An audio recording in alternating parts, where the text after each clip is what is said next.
पडेन भाजी भा आणि सोडविना किंवा माय बाप अशी उडी टाकतो का त्यामधून तुम्हाला आम्हाला आईबाप सुद्धा खाद्या अर्थानं सोडवू शकत नाही असा तो काळ उडी घालतो. मग काय म्हटले महाराज सगळे लोक म्हणतात काळ नेतो आम्हाला हे तरी सांगा का तुमचा यमराजा तुमचा काळ आम्हाला कसा नेतो. दुसऱ्या चरणामध्ये पाहतो तीर घेऊन जाय का कसा नेतो की जसा बोका उंदराला नेतो जसं मांजर उंदराला नेतं तैसा काळ लोकांनी तासे तसा काळ सुद्धा आपल्याला नेतो असं आपल्याला मरण आहे का. जसं मांजरानं भोक्यानं उंदराला पाहिलं तर पकडल्यावर अशी झडप घालतो का एका क्षणाची हालचाल त्या उंदराला करू देत नाही. तसं तुमचं आमचं भरलं ना तो काळ अशी झडप घालतो का आपल्याला एका क्षणाची सुद्धा हालचाल करू देत नाही. म्हणजे असा काळ आपल्याला नेतो. पाहतो मंदिर घेऊन जाय मुका आणि तैसा काळ लोका तसे काही लोक म्हटले हो महाराज काळ कसा नेतो हे आम्हाला कळलं पण तुमचा काळ तुमचा यमराजा आम्हाला न्यायचं केव्हा बंद करते सांगा हो आहे का नाही. मग आता यमराजा आपल्याला न्यायचं बंद करेल पण केव्हा. तिसऱ्या चक्रामध्ये खाटी काची घरी आजा पुत्र बाहेर खाटी कळलं ना खाटी आजा म्हणजे बोकड खाटीकाच्या घरी राहिलेला बोकड खाटी काची घरी आजा पुत्र बाहेर पुढे कसाव्याची गाय मच्छी कैसी कसाही गायला कधी मोकळं सोडून देईल गो खाटी कोंबड्याला कधी मोकळं सोडून देईल गो. या गोष्टी जोपर्यंत थांबत नाही थोडक्यात जोपर्यंत या मुक्या प्राण्याचे जीव जायचे थांबत नाही ना तोपर्यंत काळ सुद्धा आपल्याला नेल्याशिवाय राहणार नाही. खाटी काची गाई आजा पुत्र बाहेर कसाव्याची गाय मच्छी कैसी म्हणून तू मलाही जायचंय म्हणून आता ये करा काढाकाढी करा आणि अशी काढाकाढी करा का जाती ऐसी घडी पुन्हा नाही. काढाकाढी म्हणजे घाई करा का अशी घाई करा की भगवंताच्या भजनाची घाई करा नामस्मरणाची घाई करा. कारण गेलेला वेळ गेलेला तास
कधीच कळत नाही महिला मंडळ. पती जाणं नवरा जाणं खऱ्या अर्थानं महिला मंडळ सोपी गोष्ट नसते.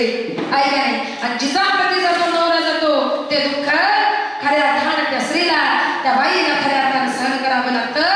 ज्या स्त्रीचा पती जातो ज्या स्त्रीचा नवरा जातो तिला खऱ्या अर्थानं त्या लेकराची आई बनावं लागतं आणि आई बनून त्या लेकराचा बापही बनावं लागतं. दोन्ही भूमिका खऱ्या अर्थानं तिला पार पाडाव्या लागतात. आईची आणि बापाची या दोन्ही भूमिका तिला पार पाडाव्या लागतात. त्या गोष्टीची तिला जाणीव होते खऱ्या अर्थानं पती गेल्यावर नवरा गेल्यावर. पहिला मंडळ बाहेर आता बा तुमच्या माझ्यासाठी फार महत्वाचं आहे. तुम्ही आज धर्ममंडपामध्ये बसलात ना तुम्हाला चांगला नवरा चांगले सासू सासरे चांगलं कुटुंब चांगला परिवार जो मिळालाय याला कारण म्हणजे फक्त तुमचा बाप. कारण बापानं आई वडिलांनी तुम्हाला जन्माला घातलं. बापानं तुम्हाला गोड धरून चालायला शिकवलं. तुमचं शिक्षण केलं. तुमचं लग्न केलं. तुमच्यासाठी मागणं पाहिलं. मागणी पाहण्यासाठी माझा बाप 10 पावणे रोवण्याच्या पाया पडला असेल. माझ्या लेकीला चांगलं मागणं बघा. माझी लेक चांगल्या घरामध्ये गेली पाहिजे. 10-20 पावण्याच्या पायावर डोकं टेकवणारा माझा बाप ऐकले. आणि मुलीला मागणं चांगलं पाहावं. ते जर कुणाचे पाहुणे असतील तर त्यांच्या घरी जातो का म्हणता हो माझी लेक माझा काळाचा तुकडा माझी कन्या त्या घरामध्ये द्यायची. खरं सांगा हो नवरा मुलगा व्यसनी नाही ना. सासू सासरे चांगले आहेत ना. सगळं कुटुंब चांगलं आहे ना. नाहीतर माझ्या लेकीच्या आयुष्याचं काय होईल वाकड होईल. तो बाप म्हणतो खरं सांगा माझ्याबरोबर कोणीतरी खरं बोला. बाप एक नाही 10 पाहुण्याच्या घरी जातो. पाहुण्याची कसून चौकशी करतो आणि 20 पाहुण्यांना फोनवर विचारतो नवरा मुलगा चांगला आहे ना. आई वडील चांगले आहेत ना. सासू सासरे चांगले आहेत ना. सगळ्यांची शहानिशा तो बाप करतो. आणि सगळ्या पाहुण्याचे रिप्लाय जर चांगले आले ना तरच तो बाप त्या पोरीचं खऱ्या अर्थानं लग्न लावून देतो महिला मंडळ. म्हणजे आज आपण आपल्या सासू सुखी आहोत ना. सगळ्यात मोठा उपकार ज्याचा आहे तो म्हणजे आपल्या कुटुंबातला बाप. तुमचं लग्न जमवलं. लग्न ज्यावेळेला जमवलं त्यावेळेला मुलीच्या लग्नाला किती खर्च आहे हे खऱ्या अर्थानं सगळ्यांना माहीत आहे. मुलीच्या लग्नाचा बस्ता बांधला. मुलीच्या लग्नासाठी खर्च करतो बाप. मुलीचा बस्ता बांधायला गेला. मुलीच्या लग्नाची साडी कमीत कमी 25,000ची आहे. मुलीची फक्त लग्नाची साडी असेल किंवा घागरा असेल 20 ते 25,000ची साडी मुलीच्या अंगावर आहे. 5 ते 7,000ची साडी आईच्या अंगावर आहे. पण माझ्या बापाला त्या पोरीच्या लग्नामध्ये कपडेही बदलायला वेळ नाही ना. तो खऱ्या अर्थानं कोण महिला मंडळ खऱ्या अर्थानं बाप. मुलगी 25,000ची साडी घालते. आई 5,000ची साडी घालते. पण माझ्या बापाला कपडेही बदलायला वेळ नसतो ना. तो म्हणजे खऱ्या अर्थानं त्या कुटुंबातला बाप आहे. या गोष्टी कुठेतरी लक्षात ठेवा. लग्न लागलं जातं. आई तुळशीला पाणी घालते. पाया करून पाहते काली तुळशीला पाणी आठविता बालपण अश्रुदात नयनी पाया पाधरली तिची डोळे पुसती मदगार टाक अक्षर प्रेमानं शुभ मंगल सावधान दुडू दुडू धावायाची सोनुली अंगणी आज पित्याची माया तिच्या ओसंडे नयनी छोट्या भावासाठी तिचा कंठ आला भोलातून टाक अक्षरा प्रेमानं शुभ मंगल सावधान. लग्नाला पोरीचं काय त्या बापाची अवस्था आहे. आज मंगल या दिनी डोळे अक्षरा पडली बंधू बहिणीची माया ती जलागी रडविती सुखी ठेव वधूवरा पांडुरंगाला मागं टाक अक्षरा प्रेमानं शुभ मंगल सावधान. टाक अक्षरा प्रेमानं शुभ मंगल सावधान सावधान सावधान. संध्याकाळचा प्रसंग आठवा. ज्या वेळेला मुलगी लग्न होऊन सासरी जाते त्यावेळेला तिचे फार चालतात सासरकडे. पण तिची मान नसते कुठं माहेर आपले. आई बाबाकडे पाहते. पण कशी पाहते तर खऱ्या अर्थानं मागे वळून वळून वळून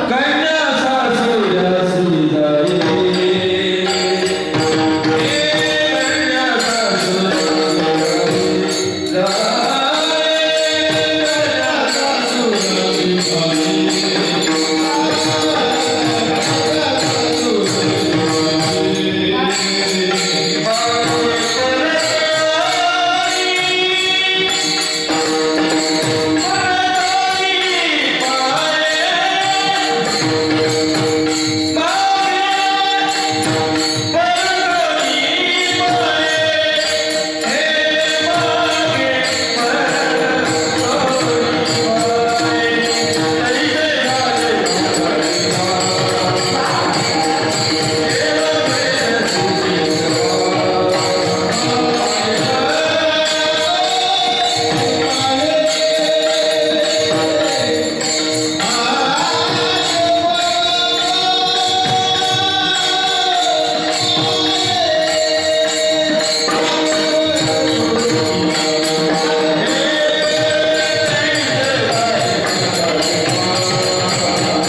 लग्न होऊन खऱ्या अर्थानं सासरे जाते ना, त्यावेळेला तिची बाई जातात सासरकडे, पण तिची मान असते माहेराकडे मागे वळून खऱ्या अर्थानं आपल्या बापाला पाहते.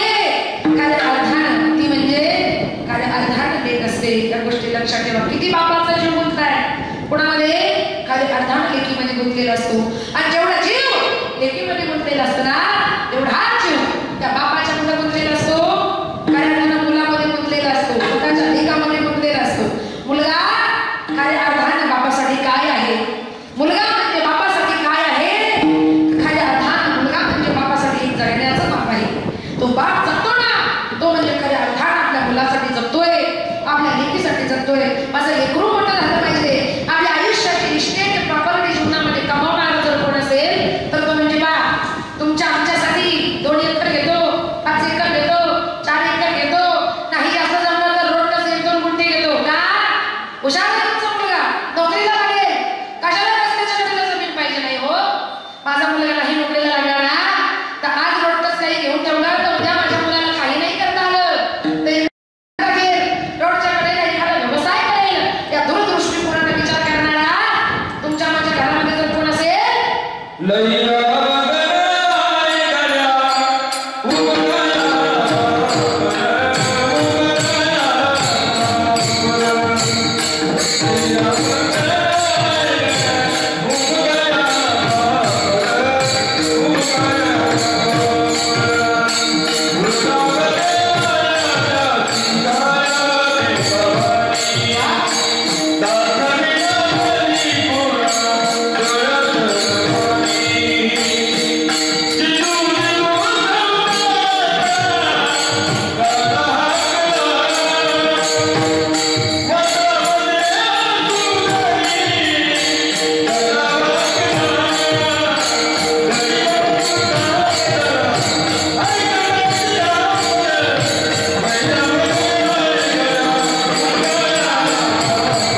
लक्षात ठेवा की बाबा हो काय अर्धाने बाप तुला नसतो बाप स्वाभिमानी माना त्याचा कंडखर करा त्याच्या काळजात सुद्धा लाजाळूची संवेदना त्याची पहाडाची छाती त्याचं हृदय गुलाबर त्याच्या कामाच्या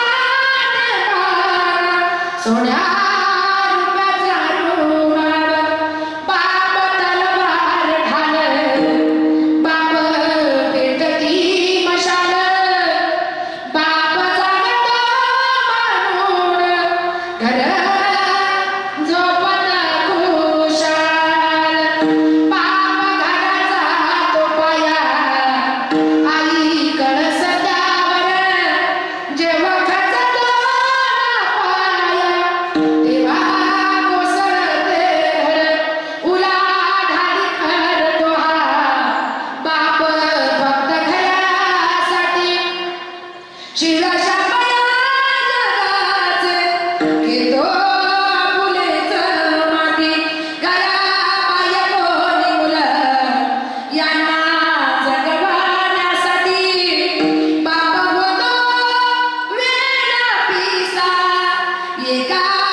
हे वाक्य ज्या वेळेला ब्राह्मणानं यमराजाचं ऐकलं ना, त्यावेळेला ब्राह्मण म्हणतात, यमराजा बरं झालं तुम्ही मला भेटले, मला तुमच्याकडून काही मिळवायचं नाही, फक्त मला एकच सांगा की माझं मरण केव्हा आहे आणि मला मरण केव्हा येणार आहे.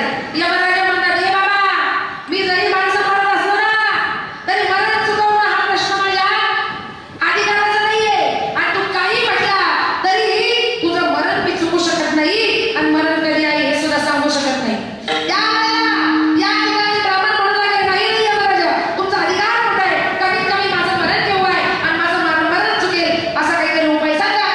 त्यावेळेला यमराजा म्हणू लागले, हे बाबा ब्राह्मणा, मी तुझं मरण तर चुकू शकत नाही, पण मी तुला एक उपाय सांगतो का मी तुला मरायच्या अगोदर 3 पत्र पाठवी. काय म्हणे? मी तुला मरायच्या अगोदर 3 पत्र पाठवी. आता यांनी विचार केला, मला मरायच्या अगोदर किती पत्र येणार आहे? 3. मग मरायच्या अगोदर 3 पत्र येणार आहे, मग आतापासून कशाला भगवंताचं भजन, कशाला पूजन, कशाला कीर्तन, कशाला काकडा, कशाला हरिपाठ, कशाला वेदपाठ करायचे? एकदा काही यमाचं पहिलं पत्र आलं तर पहिल्या पत्रापासून देवाच्या भजनाला सुरुवात करूया. 3ऱ्या पत्रापर्यंत किती होईल? का? कारण अंतकाळी जरी भगवंताचं नाम मुखानं आलं तरी त्याच्या सुखाला तोटा नाही. ते म्हणे नसतं वचन आहे, अंतकाळाच्या मामेवा स्मरणमुख लोकलेवरं या हावळावी समजावं या तीन अस्यात्र संशय अंतकाळी ज्याच्या नामाने मुखा आणि तुका म्हणे सुखा कारण. अंतकाळी जरी भगवंताचं नाम मुखाला आलं तरी त्याच्या सुखाला तोटा नाही. मग आतापासून कशाला हा सगळं फापड पसारा करायचा? जाऊ द्या, मला यमराजाने सांगितलंय 3 पत्र येणार आहे. पहिलं पत्र आलं का पहिल्या पत्रापासून सुरुवात करेल, 3ऱ्या पत्रापर्यंत किती भजन होईल, माझा प्रपंचही करून होईल आणि मेल्यावर स्वर्गात गती सुद्धा चांगली मिळेल. म्हणून त्या ब्राह्मणानं सगळं सोडून दिलं, वेदपाठ करणं, हरिपाठ, काकडा, भजन, पूजन. आता ऐका बरं का, त्यांचं वय झालं 75 वर्षाचं. 75 वर्षाचं वय झालं आणि एके दिवशी यमराज दारामध्ये येऊन उभे राहिले. दारात आले आणि दारात पाहिल्याबरोबर ब्राह्मण बोलतात, हो यमराजा, अहो तुम्ही तर म्हटले होते ना का मरायच्या अगोदर 3 पत्र पाठवीन, एकही पत्र तुम्ही मला पाठवलं नाही हो. तुम्ही माझ्या दारामध्ये मला डायरेक्ट यायला आले कसे? त्यावेळेला यमराजा म्हणतो, हे बाबा, मी तुला 3 पत्र पाठवले पण तुला माझ्या 3ही पत्राचा अर्थ काही कळला नाही. ब्राह्मण बोलतात, यमराजा, अजिबात खोटं बोलायचं नाही, एकही पत्र घेऊन पोस्टमन माझ्या दारात आला नाही आणि मला एकही पत्र मिळालं नाही, तेव्हा तुम्ही मध्ये काही गडबड घालायची नाही, मी तुम्हाला 3 पत्र पाठवले. ब्राह्मण बोलतात, यमराजा, तुम्ही मला कोणते 3 पत्र पाठवले ना याचा अर्थच मला कळाला नाही. म्हणजे खरे तुला अर्थ कळाला नाही. आता यमराजा त्या ब्राह्मणालाच काय, पण तुम्हाला, मला, आपल्या सर्वांना किती पत्र पाठवतात? 3. बरं जाऊ द्या, महिला मंडळ, तुम्हाला यमाचे पत्र आले का? अहो आले का? नाही? कुशाल नाही म्हणता, आले ना. सगळ्यांना 1-2 पत्र आले, पण तुम्हाला काही त्याचा अर्थ लागत नाही. मागचे पुरुष मंडळ, तुम्हाला यमाचे पत्र आले का? आले का नाही? आले म्हणतात. आले, खरे आले बरं का, नाही आले असं नाही. सगळ्यांना यमाचं पत्र आल्याशिवाय काही अर्थानं राहतच नाही. त्यावेळेला यमराजा समजावून सांगू लागले, ए ब्राह्मणा, मी तुला पहिलं पत्र पाठवलं का तुझ्या डोक्याचे काळे केस हळूहळू पांढरे व्हायला लागले. ज्या अर्थी तुझे केस पांढरे व्हायला लागले त्या अर्थी तू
तुम्हाला खाता येत नाही म्हणजे मी लगेच मारणार नाही का? अजिबात खाता येत नाही, खायचा प्रश्न आहे ना. लगेच डॉक्टरकडे गेला, तोंडामध्ये दाताचं काय बचाव बसून घेतलं, घरी आला परत खायला सुरुवात केली. आता मला चांगलं खाता येते बरं, आता माझ्या पोटामध्ये अन्न जायला लागले, म्हणजे आता मी काही मरत नसतो. म्हणजे तुम्हाला यमानं असे 3 पत्र पाठवले, पण त्यावेळेला यमानाच्या म्हणतात हे ब्राह्मणा मी तुला असे 3 पत्र पाठवले, पण तुला माझ्या 3ही पत्राचा अर्थ काही कळला नाही, त्यामुळे मी तुला काही नेल्याशिवाय राहणार नाही. आता पहिल्यांदा भजन पूजन नामस्मरण, पण मरते समय देवाचं भजन नाही, पूजन नाही, नामस्मरण नाही, सुखात मरण आलं असेल का? नाही. आता तुमचा विचार तुम्ही करा, तुम्हाला आपल्याला किती पत्र आले आणि किती यायचे राहिले? ज्याने त्याने ज्याचा त्याचा विचार करा.